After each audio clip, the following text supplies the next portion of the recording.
I want to thank everyone for coming today to Startup Grind Houston. You know, I've had a lot of fun this year bringing together some really brilliant minds, voices that you have not heard before, because we're on a new mission, and I'll tell you just a tiny bit about that in a second. So, you know, it's always great for us to start the conversation off with the fact that Startup Grind's mission is to educate, is to provide education and opportunities to build, grow, and scale your business.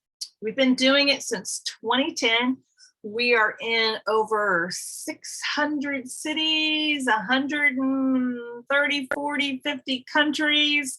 It's been fascinating to watch what that growth has offered us from a global perspective, all the way down to a local perspective. And our values of making friends, not contacts, and helping others before helping ourselves, and giving first and not taking first, we've kind of built or paved a runway for a really different kind of community than most people are used to. And I've decided that Startup Grind Houston is going to be another one of those chapters that does something new and different. We've been experimenting with a little bit over the past couple of years. Some of you are kind of enjoying the fact that I've only been bringing women to the mic. Some of you are actually been a little resistant to it, and that's okay. We'll forgive you. But what I'm going to tell you is our focus is on giving marginalized voices the mic. We're bringing you women. We're bringing you Indigenous women. We're bringing you Black women. We're bringing you Asian women. We're bringing you Latin women. We're bringing you the LGBTQ community. And I've decided we're also going to start bringing you more neurodivergent voices. We are not a local chapter anymore. You get to start thinking of us as the bridge between all of the cities and what happens in the US, because Houston is the most international city in the United States. We took away from New York a long time ago. Sorry, New York. We have the most diverse city in the United States. That means we need to actually step up in a really different way. And because our three industries are energy, medicine and health, and space, I decided to bring you Mina Raver today, because we're going to have a conversation that's going to shake a few of you. Your windows are going to rattle, kind of like if the space shuttle took off. So before I actually broach our topic, Mina, would you please share with everybody your elevator pitch bio of who you are and why you're such a wonderful person? Who do you work with? Oh my gosh, I'm in South Dakota, and I'm like, I wonder what the real estate market looks like in Houston, because wow, how exciting is that? And to be in the middle of those three industries right now, absolutely incredible. I'm Mina Raver. If you can't tell, I'm very excited to be here. I am the founder of Tyciv Inc. and the director of the 2000 Days Project. I'm a stay-at-home homeschool homesteader mom, and married to my best friend. Let's see if he doesn't make it down here before the end of this interview. And I believe that every individual is here right now at this remarkable precipice from yesterday to tomorrow to contribute something the world has never seen.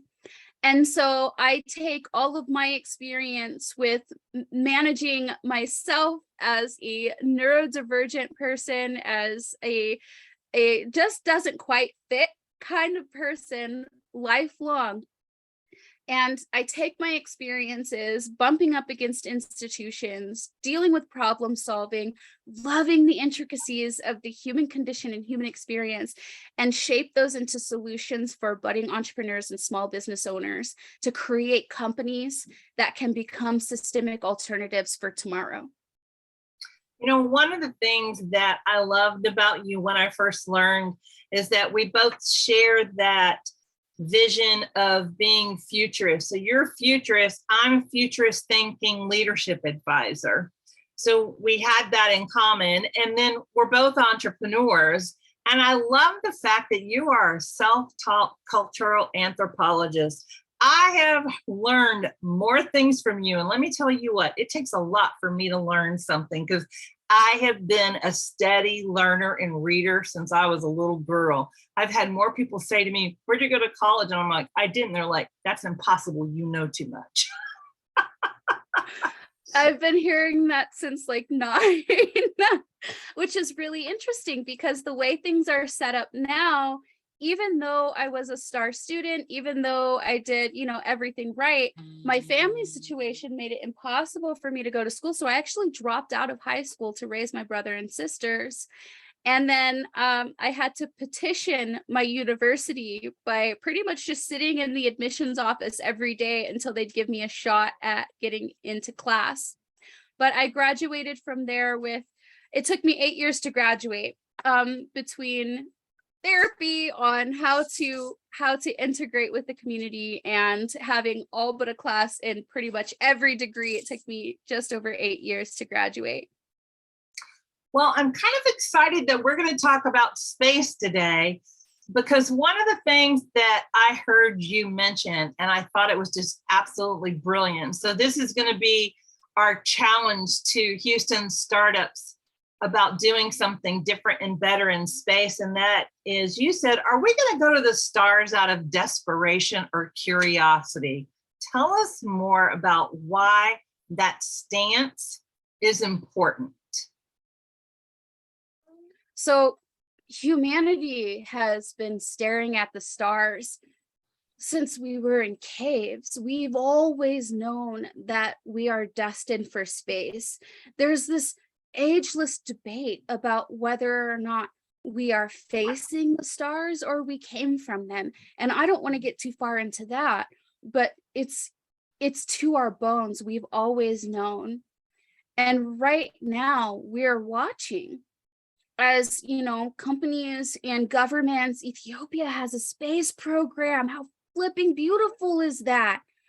Are looking to space for options. Oh. But I love to believe that our previous drive towards space is based on curiosity, even as one of the current conversations around it is burning this planet to the ground and getting out of here in time to save a few of us. And that's completely unnecessary. We're deciding right now, are we going to space because we're desperate to survive? Or can we get our stuff together? Can we figure out access? Can we solve hunger? Really? Hunger? In the 21st century, can we solve these problems that are mostly social, civil problems and go to the stars because we're so fat and happy here? We have nothing better to do than follow our curiosity into space. Yeah, because some people would say if we can't solve the problems we're facing here on Mother Earth, on this planet, we don't have any business going into space. Really, there are so many logistical barriers that come up when we spread out that far, right? Just that's why cities are so dense, is because when you start spreading out, the issues with access become more and more difficult to solve. I live 10 miles from the nearest town. I promise you, Amazon doesn't deliver here in 2 days. Let me tell you, I still have to go to the post office to pick up my mail. The issues and obstacles with access become much, much greater when you spread out that far. If we can't solve the problems with access now, if we can't conceptualize universal access to at least our basic needs, if we can't, I don't want to say capitalize, but if we cannot tap into the max intellectual energy of every human being by systemizing prosperity, right? Influence, affluence, and impact, and having individuals self-actualize so that we can systemize social actualization, we will not survive in space. We won't survive that spread out. All of the mechanical technology in the world won't solve these problems. These are social problems. Thank you for saying that out loud. You know, one of the things that both of us have watched in the startup space is entrepreneurs and founders tend to think that they need to actually be the unicorn and make a lot of money before they can come back and actually do work of purpose. You have a different stance on that. Tell us about that. Sure. So I don't know if that's ever been true, but it certainly isn't true today. And, you know, with all of the Mike McAllowitzes and Daniel Pinks and everybody telling you that the best way to build your business is to stand out, entirely too many of us are looking for ways to stand out, like never mind my purple hair, but like dyeing your hair purple or wearing big bright jackets, when really at this time when everyone is here to do something, your mission is your best bet for your business. Every single inorganic institution in our lives came from an idea. Someone took that idea and they polished it into a vision that others could appreciate and gather around. And together they built systems that produced the outcome of that vision on a predictable basis. That's your business. If you're seeing social problems, if you're seeing tech imbalances, if you're seeing opportunities in the future, and future happens fast these days, your best business plan is to figure out how to systemize a better outcome and produce it predictably.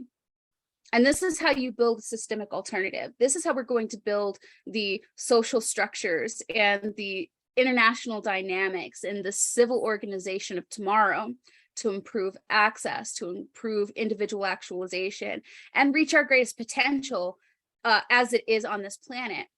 But it's also how you can build, optimize, and scale your business quickly without having to deal with surface level competition. You're still going to have competition. I mean, if you don't like competition, don't be an entrepreneur. But it looks a lot different when you're pitting ideas against each other and not personalities. Yeah, because one of the things that I'm hearing is you're telling entrepreneurs they're not thinking big enough. Mm-hmm. They want to be That's exactly right, but they're not thinking big enough. That's exactly right. You can't take a production line mentality about business and build anything that's going to be meaningful in the future. Like I said, I am building my business, and now I'm someone who can go from 0 to 6 figures in about 6 to 10 months on a regular basis. Over the last 5 years, I've built, scaled, and destroyed 4 businesses because they didn't speak to me. Excuse me. At the end of last year, I hit a wall. And I mean, I am an overachiever. I quit school to take care of my brother and sisters. I moved my family out of the projects at 10. I am an overachiever. And I hit the wall because no amount of activism outside of my work, no amount of baby steps toward a meaningful business. And I was running things like helping independent schools and right, I was doing things that mattered, but nothing that reached me. So I built, scaled, destroyed, and had to explain to my husband over and over that, honey, retirement's coming late again, because what mattered wasn't close. So I know startup, that 0 to 6 figures is really where I shine. And I'm telling you from that perspective, you won't get past that point, not with the external appeal of your business. My companies, my products sold because they were necessities. Marketing is a necessity. Coaching is a necessity. And I happen to be very, very good at it. But they weren't meaningful. They weren't building a future. They weren't really contributing in any real way. I was, for instance, the marketing company. I flooded these schools with leads that they couldn't handle. It wasn't making a difference. would you say then to listeners, to founders and entrepreneurs who are focusing more on trying to go from 0 to a billion when we know that that's not realistic and it happens for such a small amount of people? So they're focused on the money aspect instead of focusing on the impact and making a difference. So when you do something right, money happens, right? And I think that whole mentality is based on, there's a self-worth aspect to it, right? People want to get $1 billion because they imagine themselves as being too big to talk down to. Honestly, I would say get therapy. Unlock what truly makes you incredible, right? People try to talk down to me and it lasts about 2 seconds. I'm a stay-at-home mom in the middle of South Dakota. Nobody talks down to me. And it's not because I have money, it's because I know who I am. If people feel real out of place real quick speaking down to me, and it's because I'm sovereign and I know that. And you are too. You don't have to prove that with dollars. Secondly, when you build something that matters and you're having an impact, that's true power. Like, impact is true power. That's what the dollars are supposed to buy, right? That's why we're told, build the business, make the money, and then come back and serve your mission. But when you do it that way, serving your mission is figuring out which one of the approved demagogues to donate to. That's not an impact. When you build something that matters and you hone your idea into a vision that others can gather around like an oasis, they'll bring their dollars with them, with the faith and belief and mentality that this is the easiest thing I can contribute is dollars. What else can I do? And that's what I'm seeing with the 2000 Days project as well, is it's like, and I'm gathering dollars specifically because I'm saving up to launch an institute at the end of my 2000 days. But when people figure that out, that, hey, come here, be part of this community. We're entrepreneurs who are doing things very, very differently. At the end of this period, things are going to look very, very different. The idea of contributing dollars is the easiest possible contribution. So when you do something that matters, dollars happen. You know, you caused me to remember something that my mother said one time when she was trying to give me an adult loving correction. Ooh. It was when I had a very profitable business, but I also had kind of fallen into that whole mindset of hustle, busy, and I put value on the wrong things. Mm-hmm. And she said to me, daughter, you throwing money at us doesn't help us be a better family. Yes, that's so true. It is what it is. And when you systemize, when you have your vision and you build a system to produce the outcome of that vision, you find that a lot of that hustle is fluff. And for me right now, because of the way that the project is structured and because of how I work with people one-on-one, I work probably about 15 hours a week. That gives me so much time for reading. And most of the work that I do is actually putting together the things that I read, finding out how the pieces fit together. How can I help people understand themselves as systems? I use biomimicry in my work a lot to help people conceptualize and see how beautiful they are by showing them representations of how they work in nature. That's my work right now. Versus the previous model that was marketing. I was working 60, 70, 80 hours a week. I came to the same conclusion right before Hurricane Harvey. I shut the whole marketing thing down. You know, there's a, I don't know what to call it. There's a statement I've heard you say that I think is really thought-provoking. Instead of trying to make you guess what I'm referring to, how about I just say it? Okay. Because I talk a lot. Not whether or not, but how. Yeah. Why is possibility a limiting belief? So I'm going to go a little bit into my background again, just to illustrate how I came to this conclusion. But I was born to a family that did not want me. My mother had me as a punishment toward her father. We were incredibly poor. I was even more poor for the family. But during that entire time, I was involved in activism. I was involved in building my company. I had a lawn mowing business first, but at every step of the way, everything from, oh, this is going to date me, from organizing some of the first gay pride events in panhandle towns in Texas and New Mexico and Arizona, to Occupy Wall Street in multiple states, to even running for Congress here in South Dakota. If you've been with me long enough here, you can see that I always show up with ideas.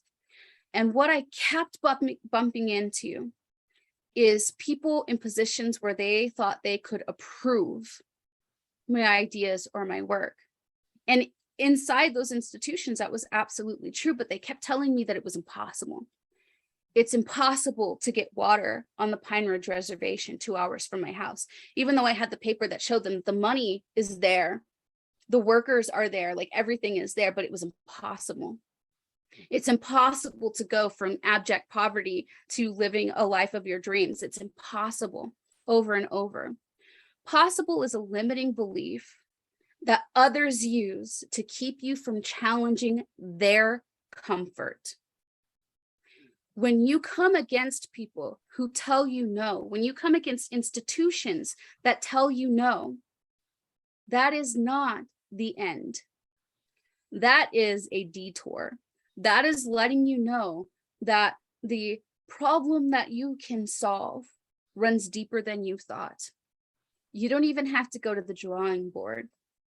Walk around the base, figure out, how deep does this go? What else do I need to incorporate? What allies should I bring into my solution? Because allies are a great way to build your business, by the way. Excuse me. No is not the end. No is direction. So when you find a problem that needs solved, or better yet, when you find a system that needs restructured and you're out to build the alternative, you're not deciding. You're not taking no for an answer. You are determining how it's going to happen, not whether it's going to happen. You've already decided that it's going to happen. You're going to figure out how. That's your responsibility. And frankly, that's the best part of entrepreneurship. We can build anything. We can build absolutely anything. I game for 8 hours a week as my marketing. I hang out on Twitch playing ancient SNES role-playing games as part of my marketing. You can really seriously build absolutely anything today.